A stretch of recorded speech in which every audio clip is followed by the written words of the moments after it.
بسم اللہ الرحمن الرحیم۔ السلام علیکم عزیز طلباء و طالبات۔ آج کا ہمارا موضوع ہے حقوق انسانی، جسے آپ ہیومن رائٹس کے نام سے بھی جانتے ہیں۔ تو عزیز طلباء و طالبات، کسی بھی معاشرے میں جو حقوق انسانی ہیں وہ ایک ریڑھ کی ہڈی کی حیثیت رکھتے ہیں۔ جب معاشرے میں انسانی حقوق کا خیال نہیں رکھا جاتا تو معاشرہ تباہ و برباد ہو جاتا ہے۔ معاشرے کی جو سب سے اہم ضرورت و اساس ہے، بنیاد ہے، وہ حقوق انسانی ہی ہے۔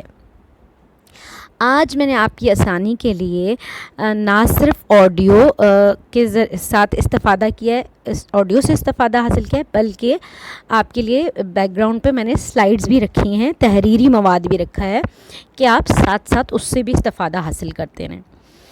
تو عزیز طلباء و طالبات، بات کی ہو رہی تھی انسانی حقوق۔ انسانی حقوق کے معنی کیا ہیں؟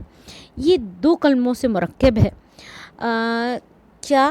سب سے پہلا حق، دوسرے انسان۔ حق وہ چیز جو ثابت ہوتی ہے، ٹھیک ہے، کسی فرد یا جماعت کے لیے۔ انسان آپ کو پتہ ہے کہ کوئی بھی جاندار اور زی روح ہے۔ تو حقوق انسانی کا مفہوم کیا بنتا ہے، کیسے بنتا ہے؟ انسان اور اس کے حقوق کو ملا کے بنتا ہے۔ انسانی حقوق جو ہے آزادی اور حقوق کا وہ نظریہ ہے جس کو تمام انسان یکساں طور پر مانتے بھی ہیں اور اس کے حقدار بھی ہیں۔ اچھا، ایک دلچسپ بات جو سب سے زیادہ ہمارے معاشرے میں رائج ہے وہ یہ ہے کہ انسانی حقوق کو متعارف کرانے والے مغربی معاشرے کے افراد ہیں، یا مغربی معاشرے نے اس کو جو ہے انٹروڈیوس کرایا ہے، جبکہ ایسا بالکل نہیں ہے۔ انسانی حقوق تو سب سے پہلے جو متعارف کرایا اللہ کے انبیاء نے کرایا، اور جو سب سے زیادہ جس کو ہائی لائٹ کیا وہ ہمارے نبی کریم صلی اللہ علیہ وسلم نے کیا، کیونکہ وہ رحمت للعالمین کہلائے، رحمت للمسلمین نہیں، رحمت للعالمین۔ تو آپ دیکھیں انسانی حقوق کا جدید تصور کب پیش کیا گیا؟ جنگ عظیم دوم کے بعد، ٹھیک ہے۔ تو یہ تو بات سراسر اپنے ذہنوں سے آپ سب سے پہلے نکال دیں کہ یہ مغرب کی کوئی پیداوار ہے یا مغربی کوئی چیز ہے یا مغرب کا کوئی فارمولہ ہے، نہیں، یہ اسلام کی دین ہے، خداوند کریم کی اطاعت ہے ہم سب کے اوپر۔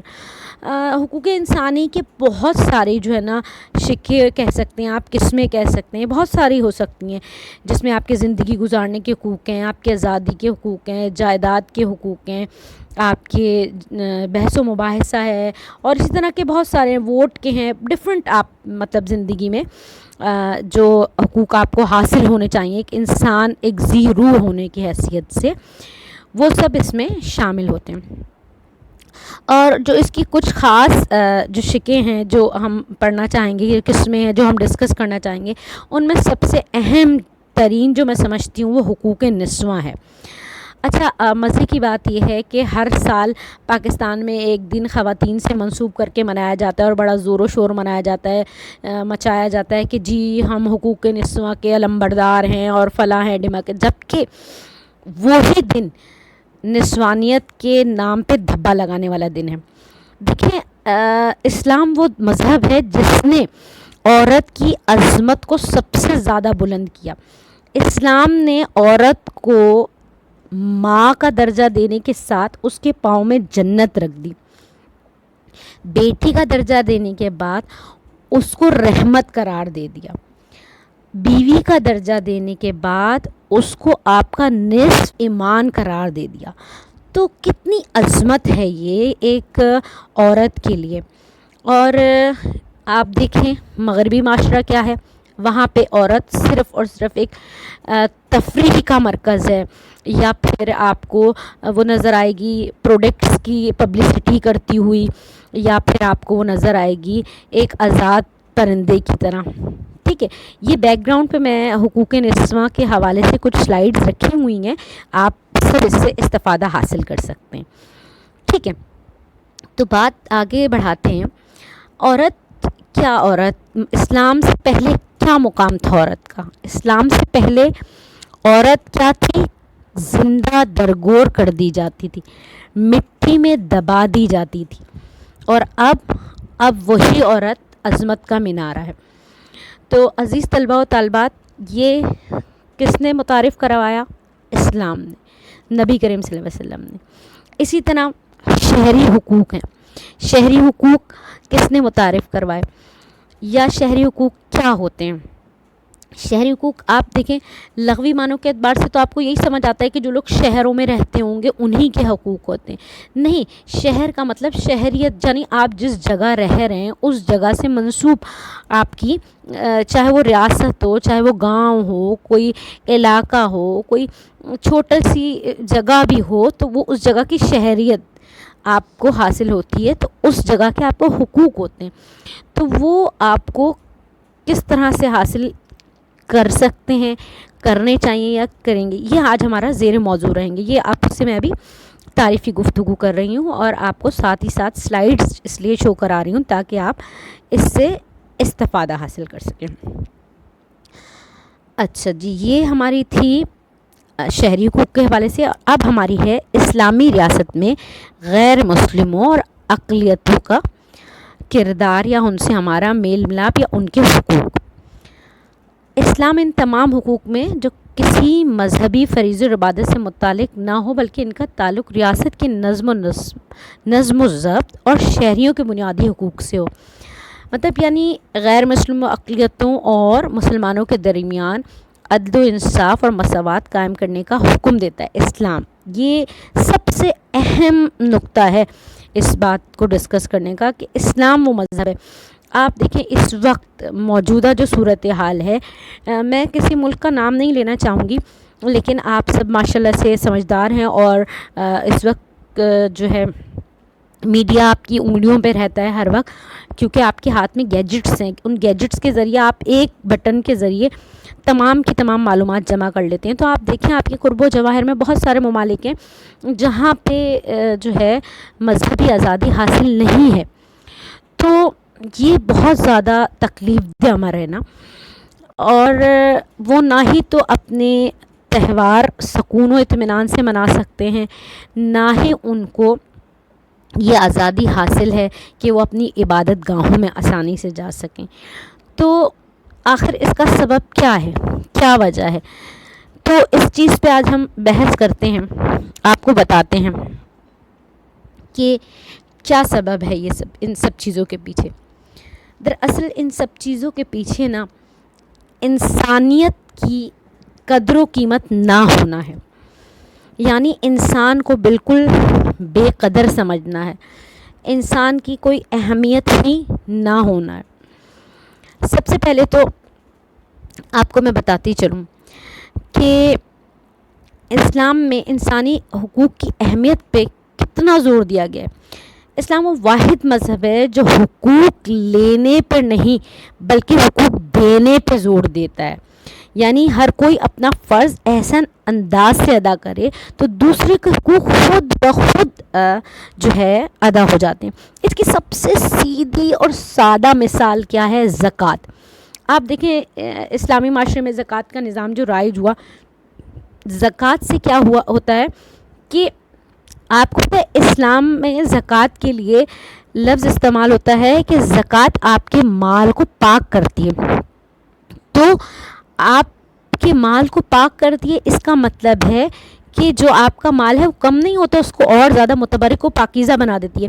اور کیا ہوتا ہے، جو آپ کا بھائی، آپ کا مسلکی بھائی ہو، چاہے وہ آپ کا پڑوسی ہو، چاہے وہ آپ کا کوئی بھی مطلب حد یہ ہے کہ جو آپ کے ملک میں رہنے والے غیر مسلم لوگ بھی ہیں، کچھ چیزیں ایسی بھی شکیں ہیں جس پہ وہ استفادہ حاصل کر سکتے ہیں زکوٰۃ کے پیسوں سے. تو زکوٰۃ کی شکیں اس لیے لگائی گئی کہ نہ کوئی بہت زیادہ امیر رہے، نہ کوئی بہت زیادہ غریب رہے. اور امیر کے پاس خداوند کریم سے یہ ایک طرح کا بزنس ہے، وہ جتنا دیتا ہے خداوند کریم اس کو دگنا دے دیتا ہے. تو اسلام میں کیا ہے کہ کسی قسم کا کوئی امتیاز نہیں ہے. یعنی انسان کا رنگ و نسل، کسی قبیلے کا، نہ آقا و غلام کا، نہ مالک و محکوم کا، نہ مرد و عورت کا، نہ بیٹا اور بیٹی کا، نہ مسلم و غیر مسلم کا.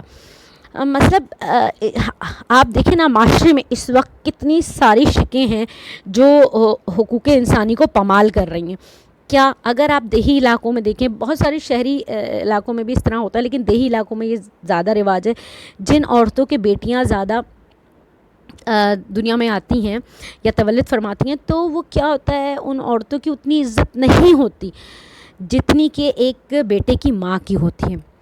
اسی طرح آپ دیکھیں رنگ و نسل کے اعتبار سے، اور ہمارا مذہب رنگ و نسل میں کہاں، حضرت بلال. آپ دیکھیں حضرت بلال کو کیا درجہ حاصل ہے ماشاء اللہ سے. اور اگر ہم ابھی اس وقت دور حاضر میں بھی اپنے آپ کو سوچیں، آپ دیکھیں اس وقت کیا ہو رہا ہے، اس وقت بالکل کرنٹ سچویشن اگر آپ دیکھیں تو آپ دیکھیں کہ کیا ہو رہا ہے. امریکہ میں اس وقت کتنا بڑی سپر پاور ہے، لیکن پوری دنیا کے ساتھ ساتھ اسی ملک کے اندر کے لوگوں نے اس پہ جو ہے نا احتجاج کا ایک زبردست ریکارڈ قائم کر دیا. حد یہ ہے کہ وائٹ ہاؤس تک پہ قبضہ کر دیا، اور وائٹ ہاؤس کے مکینوں کو اپنی جو ہے لائٹیں بند کرنے پہ مجبور کر دیا، اور ان کو اپنے ہی گھر میں چھپنے پہ مجبور کر دیا. سپر پاور ترین جو زور و شور سے شور مچاتے ہیں. ٹھیک ہے، تو بات یہ ہے کہ انسانی حقوق میں نا آپ کو سب سے پہلے نا انسانی جان کا تحفظ کرنا ہوتا ہے. اسلام میں انسانی جان کے تحفظ پہ نہایت زور دیا گیا ہے. اگر جو ہے امریکہ میں اس وقت جو یہ صورتحال ہو رہی ہے وہ رنگ و نسل کی بنیاد پہ نہ ہوتی نا، یقین کریں اگر گورے سے گورا ہی مرتا نا تو یہ شاید اتنی زیادہ جو ہے احتجاج پھر بھی نہ ہوتا. لیکن کیونکہ یہ صاف نظر آ رہا تھا نسلی تضاد، اور اسی سبب اس جو ہے احتجاج نے شدت پکڑی. کیونکہ انسان دیکھیں آپ، اسلام میں انسانی جان کے تحفظ پر نہایت زور دیا، کیونکہ انسان خواہ کسی رنگ و نسل کا ہو، کسی قبیلے کا ہو، آزاد ہو، غلام ہو، حاکم ہو یا محکوم ہو، مرد ہو یا عورت ہو، کسی کی بھی اہمیت ایک برابر مطلب ہر کسی کی اہمیت ایک برابر ہے، کسی کو کسی پہ برتری نہیں دی گئی. کیونکہ ایک مومن کی حرمت کعبے کی حرمت سے زیادہ بیان ہوئی ہے، لہٰذا ایک انسان کا قتل ساری انسانیت کا قتل تصور کیا جاتا ہے. اس دین میں مسلم و غیر مسلم جس کی جان کی حفاظت کی ضمانت دی جاتی ہے. اسلام نہ صرف عام حالات بلکہ جنگ جیسے حالات میں بھی انسانی حقوق کو پامال کرنا پسند نہیں کرتا. خداوند کریم اپنے کلام بلاغت نے سورہ بنی اسرائیل میں ارشاد فرماتا ہے، اور جس جان کو اللہ نے حرام قرار دیا ہے تم اس کو بغیر حق کے ہلاک مت کرو. تو آپ دیکھیں کس قدر اہم نقطہ ہے یہ انسانی حقوق کا. دوسری چیز جو ہے وہ ہے ہم دیکھتے ہیں حق تعلیم و تربیت. حق تعلیم و تربیت بحیثیت انسان اسلام و دین ہے جس میں سب کو تعلیم حاصل کرنے کا مساوی حق ہے. یہاں کسی قسم کی قید نہیں ہے کہ صرف اعلیٰ حسب و نصب کے لوگ ہی تعلیم حاصل کر سکتے ہیں اور دیگر افراد کو تعلیم حاصل کرنے کا کوئی حق نہیں ہے. جیسا کہ پہلے ہندو مت میں ہوتا رہتا تھا کہ تعلیم حاصل کرنے کے حقوق صرف برہمنوں کو ہی حاصل تھے، اور شودر ذات کے افراد جو کہ کم ذات کہلاتے تھے ان کو تعلیم حاصل کرنے کا کوئی حق نہیں تھا. اور ابھی بھی بہت سارے علاقے ایسے ہیں کچھ ممالک کے جس میں اس طرح کی صورتحال ابھی بھی موجود ہے. تو جو کم ذات کے لوگ تھے ان کو تعلیم تو درکنار، ان کو غلطی سے مطلب وہ اگر ہاتھ ٹچ کر لیتے تھے یا کوئی ان کے قریب سے گزر جاتے تھے تو وہ اس چیز کو برا سمجھتے تھے. اچھا، اور ظلم کی انتہا یہ تھی کہ ان کے کانوں میں گیتا کی آواز بھی نہیں پہنچ سکتی تھی. گیتا آپ کو پتہ ہے ہندوؤں کی مذہبی کتاب ہے، تو مطلب اتنا ظلم کی انتہا کہ گیتا تو ایک مذہبی کتاب ہے، آپ دنیاوی علم کا اختیار رکھ سکتے ہیں لیکن دینی مذہب یہ تعلیم کا اختیار رکھنا اپنے پاس یہ ایک انتہائی مطلب ظلم سے بھی بڑا کوئی لفظ ہوتا تو شاید میں اس وقت استعمال کرتی. تو ان کے کانوں میں نہیں پڑنی چاہیے تھی، وہ یہ نہیں چاہتے تھے کہ ان کے کانوں میں پڑے، اور اگر ان کے کانوں میں پہنچ بھی جاتی تو وہ سیسا پگھلا کر ان کے کانوں میں ڈال دیتے تھے کہ اگر غلاموں کے طور پہ ان جگہوں پہ ہوتے تھے. لیکن دین اسلام وہ مذہب ہے کہ جو خود بھی قرآن کی تعلیم دیتا ہے اور اس کے علاوہ بھی تعلیمات دیتا ہے، اور دنیا کے نہ صرف مسلمانوں کے لیے، دنیا کے ہر فرد کے لیے تعلیم کی دعوت دیتا ہے. حد یہ ہے کہ نبی کریم صلی اللہ علیہ وسلم ارشاد فرماتے ہیں کہ علم حاصل کرو گود سے لے کے گور تک، یعنی گود ماں کی گود، اور یا گہوارہ کچھ جگہ پہ آیا، گہوارہ مطلب جھولا، تو اور گور مطلب قبر۔ ساتھ ہی ساتھ آپ اگر دیکھیں تو قرآن پاک میں کئی جگہ خداوند کریم ارشاد فرما رہا ہے ایھا الناس، ایھا الناس مطلب اے لوگو، یہ نہیں کہہ رہا اے مسلمانوں، اے مومنو، کئی جگہ ایسا بھی خطاب کیا اے مومنو، لیکن خطاب میں اکثر و بیشتر لفظ استعمال ہوا ہے ایھا الناس، یعنی یہ تمام لوگوں کے لیے۔ کل کو مسلمانوں کے لیے یہ نہ کہہ دیں کہ جب قیامت کے دن حساب کتاب اور ہمارے لیے کوئی رہنمائی نہیں تھی۔ خداوند کریم نے خود بھی فرمایا اور اپنے نبی کریم سے بھی فرما دیا کہ ان سب کو کھلم کھلا بتا دو کہ یہ کتاب سب کے لیے ہے۔ اپنے کلام میں بلاغت میں خود فرما دیجئے کہ جو لوگ علم رکھتے ہیں اور جو لوگ علم نہیں رکھتے سب برابر ہو سکتے ہیں، سب نصیحت تو عقل مند، صرف نصیحت تو عقل مند لوگ ہی قبول کرتے ہیں۔ یہ سورہ الزمر میں موجود ہے۔ تو کیا یہ ایک واضح دلیل نہیں ہے کہ علم کی خدا کے نظر میں کتنی اہمیت اور حیثیت ہے؟ اپنے نبی کریم صلی اللہ علیہ وسلم کو جب وحی بھیج رہا ہے تو سب سے پہلی وحی بھی ارشاد فرما رہا ہے کہ پڑھیے، اقرا۔ تو آج کے دور میں ہم تعلیم سے بھاگتے ہیں، تعلیم کو اپنے لیے اہم ہی نہیں سمجھتے۔ اب آپ کے لیے حکومت پاکستان نے اتنا اچھا ذریعہ یہ مہیا کیا ہے کہ اس وقت آپ جو پرآشوب دور گزر رہا ہے، ہم لوگ اس کرونا کی مصیبت میں مبتلا ہیں اور گھروں میں مقید ہیں اپنے، تو آپ کو یہ آن لائن کلاسز سے استفادہ کرنے میں آپ کے لیے مددگار ثابت ہو رہی ہے گورنمنٹ آف پاکستان، تو آپ اس سے استفادہ حاصل کریں۔ نہیں جی، کوئی استفادہ حاصل نہیں کیا جا رہا، گھر میں پرسکون نیندیں سوئی جا رہی ہیں۔ اب آپ کو کہا گیا یہ چینل آپ جو ہے سبسکرائب کر لیں تاکہ آپ کو آپ کے لیسن آرام سے مل سکیں۔ ابھی تک کسی نے چینل نہیں سبسکرائب کیا تو آپ لوگ آرام سے سکون سے، یہ بھی حقوق میں شامل ہے، یہ طلبہ کے حقوق میں شامل ہے کہ آپ اس کو اپنے وقت پہ ہر چیز کو پراپر طریقے سے ادا کریں اور اس چیز کو اڈاپٹ کریں۔ اچھا، پھر بات کرتے ہیں ہم جو ہے حقوق نسواں کی۔ حقوق نسواں کیا ہے؟ اسلامی ریاست میں مقیم ہر شہری کو یہ حاصل ہے کہ اس کی عزت و وقار کو پامال نہ کیا جائے، اور اسلام وہ دین ہے جس نے عورت کو عزت و وقار کی بلندیوں پر پہنچایا۔ قبل از اسلام بحیثیت بیٹی زندہ دفنا دی جاتی تھی، بحیثیت بیوی اس کو جوئے میں ہار دیا جاتا تھا، اور بدترین عادات میں لوگ مبتلا تھے اور اپنی عورتوں پہ، اپنی بیویوں پہ غلط الزامات لگا کر ان سے علیحدگی اختیار کر لیا کرتے تھے۔ عرب میں عورتوں پر فحش کلامی کا عام رواج تھا۔ عورت کو عرب اپنے معاشرے میں یا اس جگہ جہاں پہ وہ تفریح و کیا کہنا چاہیے آپ کو، مہذب لفظ ایک، کہ جہاں وہ سرور کی محفلوں میں مبتلا ہوتے تھے، وہاں پہ عورت کو وہ ایک نمائش کے طور پہ پیش کرتے تھے، اپنے مشاعروں میں موضوع بحث بناتے تھے اور ان پہ فحشانہ اشعار پڑھتے تھے۔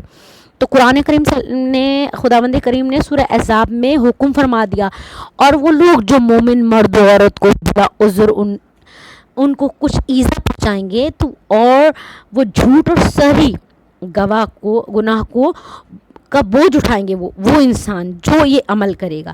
اچھا، یعنی کیا؟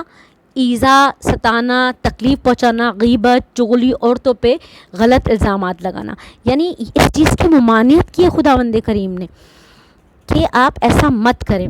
اور عورتوں کی پاک دامنی کے لیے خداوند کریم نے پردے کا حکم کیا، ہم لوگوں کے اوپر فرض کیا، لیکن ہم کیا ہے، ہم اس چیز کو سمجھتے ہی نہیں ہیں۔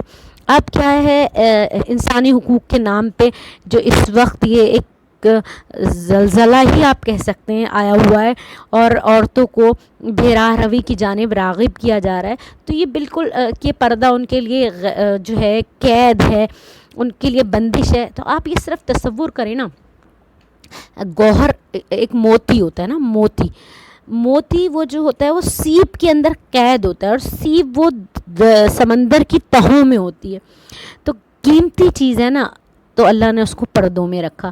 اسی طرح پھول ہوتا ہے, پھول جب تک اپنی ڈالی پہ رہے تب تک وہ مضبوط و تر و تازہ رہتا ہے, آپ اسے جیسے ہی توڑیں وہ مرجھا جاتا ہے. اسی طرح عورت کے لیے وہ جب تک اپنی چار دیواری اپنے پردے میں ہے وہ محفوظ ہے, جیسے ہی وہ اس سے باہر آتی ہے بہرار حالت میں وہ تباہ و برباد ہو جاتی ہے, مرجھا جاتی ہے.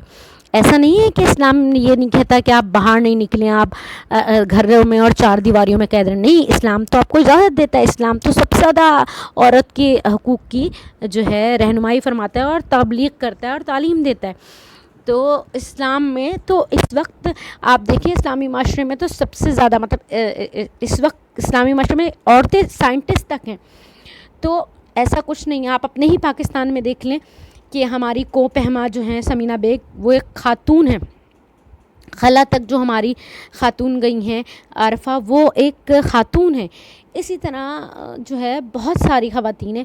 اسلام یہ نہیں کہتا کہ آپ بالکل قید و بند کی زندگی گزاریں. اسلام یہ کہتا ہے آپ باپردہ ہو کے سب کچھ کریں, مطلب سب کچھ وہ جو خداوند کریم کے احکامات میں شامل ہے, نیک اعمال. پھر آتے ہیں حقوق والدین. قرآن کریم و احادیث نبویہ سے ثابت ہے کہ والدین کا اپنی اولاد پر حق ہے کہ جب وہ بڑھاپے کی عمر کو پہنچے تو اولاد ان کے ساتھ حسن سلوک سے پیش آئے. وراثت میں بھی ان کو حصہ دیں. اگر وہ برا بھلا کہیں تو ان کو ماں باپ کو اف تک نہ کریں. یہ سورہ بنی اسرائیل میں خداوند کریم نے ارشاد فرمایا ہے, کیونکہ انہوں نے بھی جب تم کمزور و ناتواں تھے تمہارے ساتھ حسن سلوک کا برتاؤ کیا تھا. اور حتی الامکان کوشش کریں کہ تمام اپنے ماں باپ کی باتیں مانیں, ان کی خواہشات کو پورا کرنے کی کوشش کریں, کیونکہ تمہاری اکثر باتوں کو اور خواہشات کو پورا کرنے کے لیے انہوں نے ہر طرح کی کوشش کی. لہٰذا بچوں کا بھی فرض ہے کہ اپنے فرائض کو احسن انداز سے پورا کریں.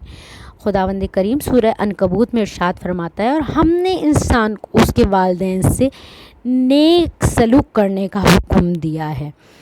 تو عزیز طلبہ و طالبات, اسی کے ساتھ ساتھ حقوق رشتہ دار بھی آتا ہے.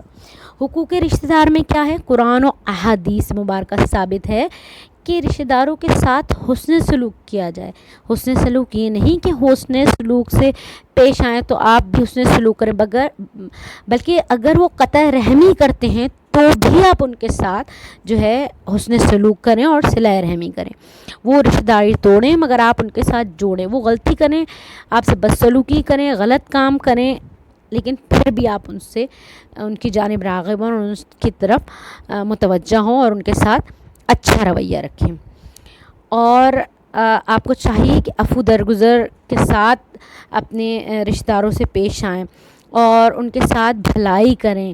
اور اگر آپ کے پاس مال و اسباب زیادہ ہو تو اپنے رشتہ داروں کو اس میں سے جو مخیر حضرات ہیں وہ اپنے ضرورت مند رشتہ داروں کو کچھ نہ کچھ تحفتاً یا ہدیتاً دیتے رہیں, تاکہ ان کی مدد بھی ہوتی رہے اور ان کی عزت نفس بھی مجروح نہ ہو. اس کے لیے خداوند کریم فرما رہا ہے سورہ ابراہیم میں, بے شک اللہ تبارک و تعالیٰ عدل و انصاف کا حکم دیتا ہے اور رشتہ داروں یا قرابت داروں کو دیتے رہنے کا حکم دیتا ہے. یعنی دیکھیں قرآن کریم وہ کتاب ہے جس میں سوئی سے لے کے پہاڑ تک کا علم ہے, ہر چیز کا علم اس کتاب میں موجود ہے. تو اسی طرح حقوق ہمسایہ ہے. اسلام میں ہمسایہ کے حقوق کو بھی بہت زیادہ خیال رکھا گیا ہے کہ ہمسایوں کو بھی آپ نے کسی قسم کی تکلیف نہیں پہنچانی ہے, اور ماں جائے کی حیثیت دی ہے. مطلب ماں جائے سے مراد جو آپ کی ماں سے اس دنیا میں آیا ہو. تو اب آپ یہ سوچ رہے ہیں کہ اتنی اہمیت اور حیثیت ہے ایک آپ کے ہمسائے کی. خداوند کریم سورہ نساء میں ارشاد فرمایا, تم اللہ کی عبادت کرو اور اس کے ساتھ کسی کو شریک نہ ٹھہراؤ, اور ماں باپ کے ساتھ بھلائی کرو, رشتہ داروں اور یتیم و محتاجوں اور نزدیکی ہمسائے اور اجنبی پڑوسی اور ہم مجلس اور مسافر سے اور جن کے تم مالک ہو چکے ہو ان سے بھلائی کیا کرو. بے شک اللہ اس شخص کو پسند نہیں کرتا جو تکبر کرنے والا یا فخر کرنے والا ہو. اسی طرح خداوند کریم یتیموں کے حقوق بیان فرما رہا ہے. اسلام میں یتیموں کے حقوق کا بے حد خیال رکھا گیا ہے, اور قرآن کریم میں بھی یتیموں کے حقوق کے حوالے سے خداوند کریم سورہ نساء میں ارشاد فرماتا ہے, اور تم اپنے مال کو نادان اور کم عمر لوگوں کے حوالے نہ کرو تمہارا مال و دولت اللہ نے تمہارے لیے معیشت و زینت کا سامان بنایا ہے. ہاں انہیں کمسنی کے زمانے میں ان کے مال میں سے کھانے کو دو, پہننے کو دو, اور انہیں نیک و عمدہ تعلیم دو. مطلب یہ یتیموں کے حقوق کے لیے ہیں. اور یتیموں کے لیے تو بہت زیادہ احادیث بھی ہیں کہ آپ ان کے ساتھ پیار و نرمی سے پیش آئیں. اسی طرح حقوق مساوات یعنی برابری کے حقوق. اس میں کیا ہے, اسلام میں مرد عورت رنگ و نسل, یہ میں آپ پہلے بھی بیان کر چکی, کسی چیز کی اس میں جو ہے خداوند کریم نے آپ کو اختیار و اجازت نہیں دی. حجت الوداع رسول خدا صلی اللہ علیہ وسلم کا ختمی مرتبت کا بہترین خطبہ ہے انسانی حقوق کے حوالے سے. تو خداوند کریم خود بھی فرما رہا ہے سورہ حجرات میں, تمام مسلمان آپس میں بھائی بھائی ہیں. یعنی اس سے مراد ہے کہ سب برابر ہیں, کوئی تکلیف و پریشانی ہو تو ایک دوسرے کی مدد کریں اور سب کو برابری کا حق دیں. پھر محنت کش افراد کے حقوق.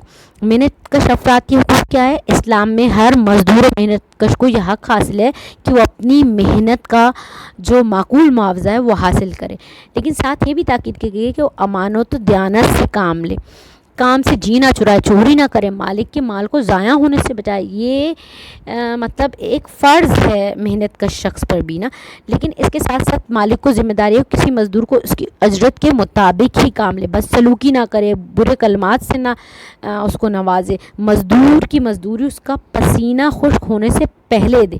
اس کی مزدوری میں وعدے کے مطابق ڈنڈی نہ مارے, یعنی ڈنڈی نہ مارنے سے مطابق ہے کہ پیسے کم نہ کریں. اسی طرح نبی کریم صلی اللہ علیہ وسلم نے ارشاد فرمایا ہے کہ مزدوروں کو مزدوری اس کے پسینہ خشک ہونے سے پہلے دو. یہ کتاب الاحکام میں ہے اس حدیث کا جو حوالہ موجود اگر آپ لینا چاہیں تو. اسی طرح پھر حقوق اولاد ہے. حقوق اولاد کیا ہے؟ اسلام سے قبل اہل عرب اولاد کو محبت و شفقت اور پیار سے پکارنے کو باعث تحقیر سمجھتے تھے. اسلام تحقیر یعنی مطلب اپنی انسلٹ سمجھتے تھے.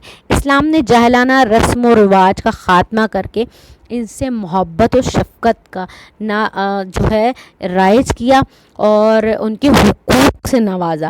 قرآن کریم میں اولاد کے حقوق کو اس طرح خداوند کریم بیان فرما رہا ہے سورہ بقرہ میں, اور مائیں اپنے بچوں کو پورے 2 برس تک دودھ پلائیں. یہ حکم اس کے لیے ہے جو دودھ پلانے کی مدت پوری کرنا چاہے, اور دودھ پلانے والی ماؤں کا کھانا پہننا دستور کے مطابق بچے کے باپ پر لازم ہے. کسی جان کو اس کی طاقت سے بڑھ کر تکلیف نہ دی جائے, اور نہ مال کو اس کے بچے کے باعث ماں کو اس کے بچے کے باعث نقصان پہنچایا جائے, اور نہ باپ کو اس کی اولاد کے سبب.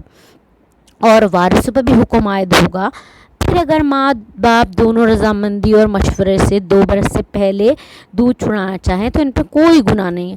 اور پھر اگر تم اپنی اولاد کو دودھ پلوانے کا ارادہ رکھتے ہو تب بھی تم پر گناہ نہیں ہے, جبکہ جو تم دستور کے مطابق دیتے ہو یعنی ان کو پیسے یا اجرت دیتے ہو تو ان کو ادا کر دو.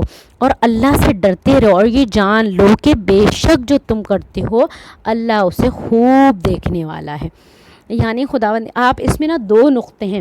ایک نقطہ یہ ہے کہ خداوند کریم نے ماں کو شیرخوار بچوں کو جو دودھ پلانے کا حکم دیا ہے, لیکن اس کے جو خاوند ہیں اس پہ اس کی اجرت رکھی ہے.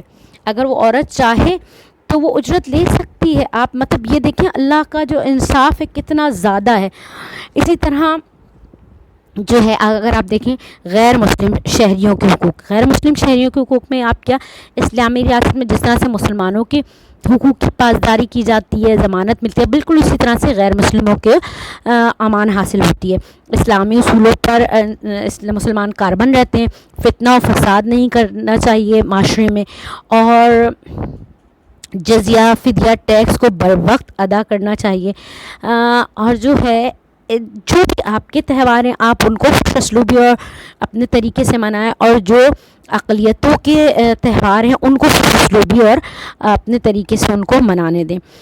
فرائض یہ ہے کہ جان و مال کی حفاظت کے لیے ٹیکس ادا کیے جاتے ہیں جو جزیہ و فدیہ کہلاتے ہیں. یعنی یہ ہم غیر مسلم اور اقلیتوں کے لیے حکومت پاکستان کی طرف سے ہوتا ہے, یا حکومتیں جو بھی ہوتی ہیں, ہم تو پاکستان میں تو پاکستان کی بات کریں گے.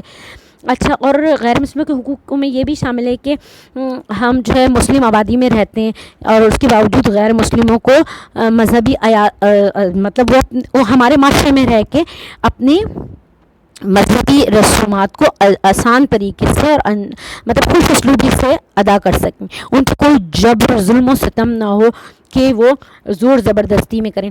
جس طرح اگر بقرہ عید آتی ہے تو ہندوستان میں ایک طوفان بدتمیزی اٹھ کھڑا ہوتا ہے کہ کیوں بھائی گائے کا قربانی کیوں کی گئی، گائے کی کیوں قربانی کی گئی. اس کے لیے خداوند کریم قرآن پاک میں ارشاد فرماتا ہے سورہ بقرہ میں کہ دین میں کوئی زبردستی نہیں ہے. تو جب وہ جو ہے کوئی زبردستی نہیں ہے تو ہم کیسے کسی کے ساتھ زبردستی کر سکتے ہیں؟ اور وہاں پہ ہمارے ساتھ زبردستی ہوتی ہے ہندوستان میں کہ خون خرابہ ہونا شروع ہو جاتا ہے اور ہماری جان و مال کے اوپر مصیبتیں شروع ہو جاتی ہیں. تو آپ سب سے گزارش یہ ہے کہ آپ نوٹس سے بھی استفادہ کیجیے گا جو تحریری طور پہ اس میں نے دیے ہیں، اور جو اپنی آواز کی صورت میں آپ تک پہنچانے کی کوشش کی اس سے بھی استفادہ حاصل کیجیے گا. اور ان سب کو نہ صرف پڑھنا ہے، صرف ویڈیو کو سننا ہے، بلکہ اس کو سبسکرائب بھی کیجیے گا تاکہ آپ لوگوں کے لیے سب کے لیے آسانی ہو، باقی طلباء و طالبات کے لیے بھی آسانی ہو. آپ کا بہت بہت شکریہ توجہ سے سننے کا، اور